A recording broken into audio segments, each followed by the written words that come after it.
Okay? Ha?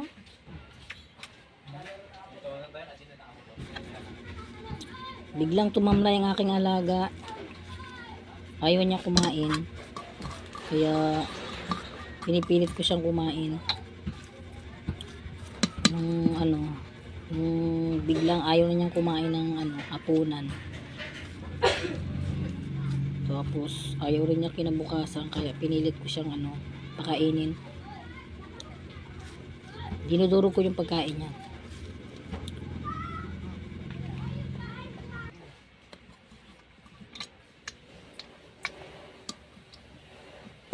Ha? Hindi, mamaya.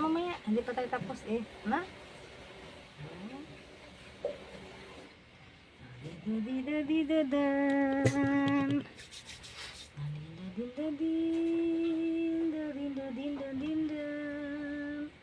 Ang baby loves ko ay kumakain ng kalabasa. Kalabasa ang pagkain niya. Nilagyan ko ng cat food. Dinurog ko. Eh, wala akong syringe. Kaya ito na. Dropper lang gamit ko.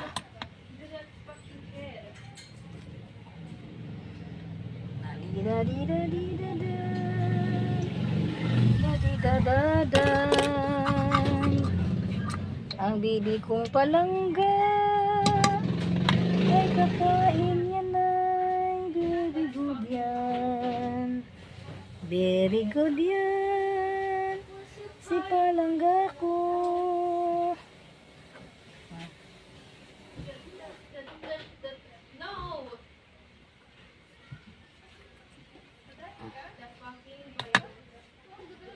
Dinudura mo eh. Wala man ikaw nakain. Paano yan? Wala ikaw nakain na. Dinudura. Walang nakain ng baby loves. Walang nakain. Dinudura mo eh. Shhh. Diyan lang, beheb.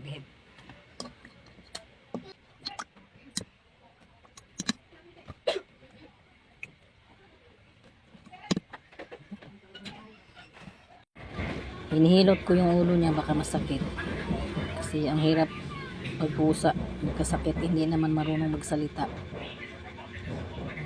Nung wala siyang sakit, ganyan niya gusto, hinihilot siya. Magaling na baby loves ko guys. Lumalabas na siya sa lungga.